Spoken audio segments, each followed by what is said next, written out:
The furnace door opens. Not with ceremony, not with warning. It simply swings wide on its iron hinge, and the world beyond it is the color of a dying star. White at the center, bleeding through orange, settling into a trembling red at the edges where the slag pools, and the air itself seems to flinch. The man standing before it does not flinch. He is called a puddler. He has been called this for 11 years. Before that, his father was called this for 23. The title is not a job description so much as a sentence, handed down through households the way other families pass land or names or silver. He weighs, at this moment, 141 pounds. He will weigh less by sundown. The iron bar in his hands is 12 feet long and ends in a paddle-shaped rabble head, crude, heavy, blackened with the residue of 1,000 previous heats.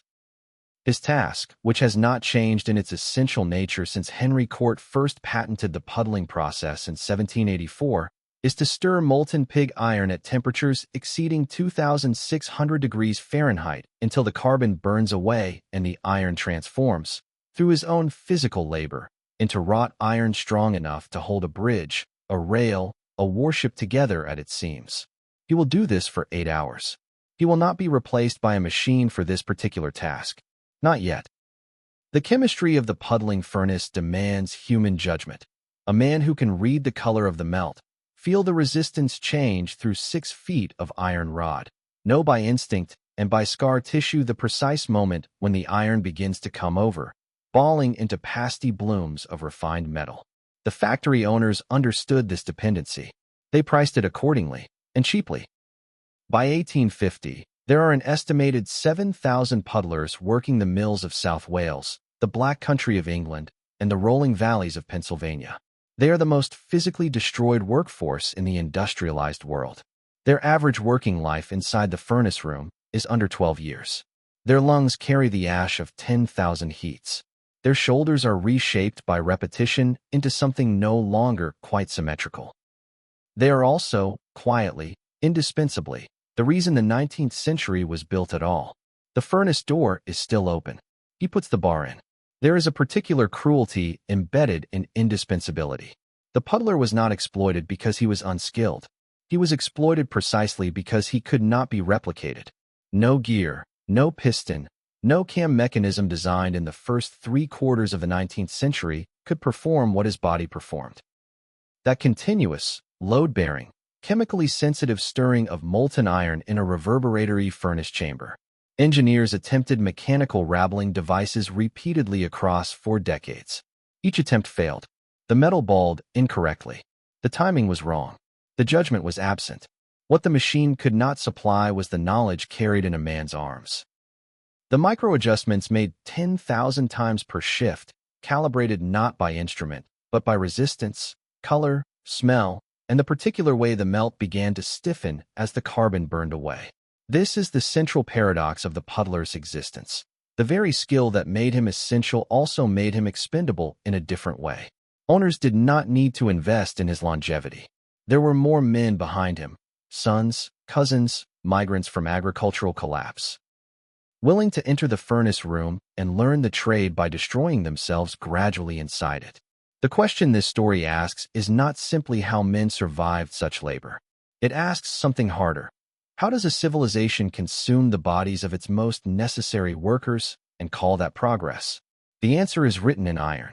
It is written in the growth curves of railway networks and naval tonnage. It is written in mortality tables that mill owners never published. By 1820, Britain was consuming itself in the most productive way a nation has ever managed. The Napoleonic Wars had ended 5 years prior, leaving behind an infrastructure of demand that did not dissolve with the peace treaties. Cannon had required iron. Naval hulls had required iron. Bridges crossing rivers that commerce now moved along required iron. And now, threading across the English countryside at a pace that alarmed and astonished in equal measure, railways required iron in quantities that no previous century had conceived of as possible or necessary. Between 1825 and 1850, British rail track expansion consumed an estimated 700,000 tons of wrought iron. Each ton passed through a puddling furnace. Each furnace required a puddler. Across the Atlantic, the American Republic was building with equivalent urgency and considerably less restraint. The Pennsylvania iron districts, Allegheny County, the Monongahela Valley, the mill towns strung along the Ohio River like iron beads, expanded their furnace capacity through the 1840s and 1850s with a speed that outpaced housing, sanitation, and any coherent labor regulation. Men arrived from Wales, from Staffordshire, from the hollowed-out agricultural parishes of Ireland, drawn by wages that seemed substantial until measured against what those wages cost in years of life.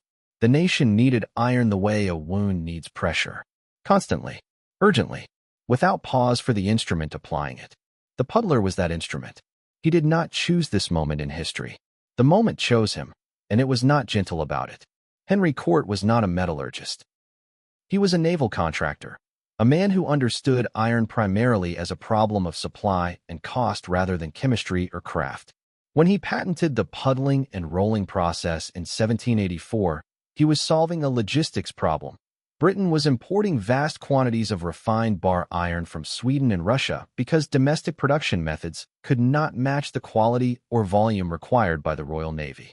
Cort's solution was elegant in concept and savage in practice. The reverberatory furnace he designed kept the fuel source, coal, physically separated from the iron charge by a low brick bridge wall inside the furnace chamber. The flame passed over this wall, heating the iron indirectly. This eliminated the carbon contamination introduced by direct contact with coke, producing a cleaner, more workable wrought iron from domestic pig iron. Combined with grooved rolling mills that could shape the refined iron into bars with mechanical consistency, Cort's system represented a fundamental restructuring of the British iron economy. Within 20 years of his patent, puddling furnaces were multiplying across South Wales and the English Midlands at a rate that outstripped any prior industrial expansion. By 1820, Britain operated an estimated 4,000 individual puddling furnaces. By 1850, that number had more than doubled. Each furnace required one puddler working at maximum physical capacity for each heat, a cycle lasting approximately 30 minutes, repeated across an 8 to 10-hour shift without meaningful mechanical assistance. Cort died in poverty in 1800, his patent voided by creditor litigation. The industry his invention created continued expanding for another 70 years, generating fortunes for mill owners whose names are still carved above civic buildings in Pittsburgh, Cardiff, and Birmingham. The puddlers who made those fortunes possible are not carved anywhere. To understand what the puddler endured, one must first understand the machine he served. The puddling furnace was not large by the standards of industrial architecture. It measured roughly 8 feet in length, 4 feet in width, and stood approximately 5 feet at its highest interior point. Built from firebrick capable of withstanding sustained temperatures that would reduce ordinary masonry to powder, it was divided internally by the bridge wall Cort had specified, coal fire on one side, iron charge on the other, the reverberating flame arcing overhead and pressing down onto the melt with concentrated, relentless heat. The working door, the opening through which the puddler inserted his rabble and conducted his labor, sat at roughly waist height. This was not an ergonomic consideration. It was a structural one. The door's placement was determined by the geometry of the furnace interior, not the anatomy of the man working it. A standard charge of pig iron weighed between 450 and 500 pounds. It was loaded cold and required approximately 30 minutes of initial heating before the puddler could begin working it. During this preliminary phase, the furnace interior reached its operating temperature, a sustained 2,600 degrees Fahrenheit radiating outward through the working door in waves that struck the puddler's face and chest with the force of a sustained physical blow. He stood 18 inches from this opening for the duration of each heat. His protective equipment consisted of a leather apron, a cloth cap, and whatever tolerance his body had accumulated through years of progressive exposure. There was no ventilation standard. There was no regulated rest interval. There was no maximum temperature threshold beyond which work was legally prohibited. There was only the iron, the fire, and the man between them. The damage was not dramatic. It was cumulative, which made it easier to ignore and impossible to reverse. Sustained radiant heat exposure destroyed the moisture barrier of the cornea. Puddlers developed cataracts at rates 4 times higher than the general male population. Many were functionally blind before 50. The respiratory toll was quieter and deeper. Every heat released iron oxide particulates, sulfur compounds, and carbon monoxide into the furnace room air. Puddler's lungs, examined post-mortem, were consistently described by Victorian physicians as blackened and structurally compromised beyond what age alone could explain. Their spines curved. Their grip strength eventually collapsed. Their hearts, overworked through years of sustained physical exertion in extreme heat, simply wore out ahead of schedule. The mill recorded tonnage. It did not record this. A puddler's weekly wage in the Pennsylvania mills of the 1860s averaged $6. Against the cost of housing, flour, coal for domestic heating, and the medical expenses that accumulated inevitably, this sum left margins that did not permit error. He worked 6 days. Sunday was recovery, not rest. The distinction being that recovery was biological necessity, while rest implied choice. His hands, by the 5th year of furnace work, no longer fully closed. The tendons had shortened and thickened unevenly. He ate enormous quantities of food, upward of 5,000 calories daily, because the furnace heat burned energy at rates his body struggled to replenish overnight. His wife understood the trade. She packed his meal tin, watched his weight, and counted the years quietly against the actuarial knowledge every puddling household carried without naming it directly. The children understood it differently. The older ones recognized the moment their father's walk changed, the slight forward lean, the favored shoulder, as the marker of a man entering the final productive phase of his furnace life. There was no pension. There was no disability provision. There was the union, which fought for wage floors with the limited leverage available to men whose bodies were their only negotiating instrument.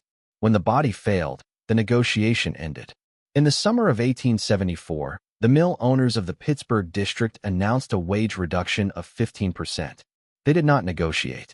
They posted the new scale on furnace room walls and waited. The puddlers walked out. The sons of Vulcan. The Puddlers' Union, founded in 1858 and named with an iron worker's dry sense of mythology, coordinated the stoppage across 37 mills simultaneously. It was not a spontaneous action. It was the calculated response of men who understood leverage, having so little of it. The owners waited them out. 7 weeks. The puddlers had no strike fund sufficient for a prolonged stoppage. Men with blackened lungs and shortened tendons and $6 per week do not accumulate reserves against prolonged industrial warfare. They returned. The wage cut held. What the strike revealed was not weakness, but arithmetic. The puddler's irreplaceability inside the furnace room did not translate into power outside it. He could withhold his labor. He could not withhold his hunger, or his landlord's patience, or his children's need for winter coal. The owners understood this calculation with complete clarity. The puddlers understood it too. They went back to the furnace door, opened it, and put the bar in.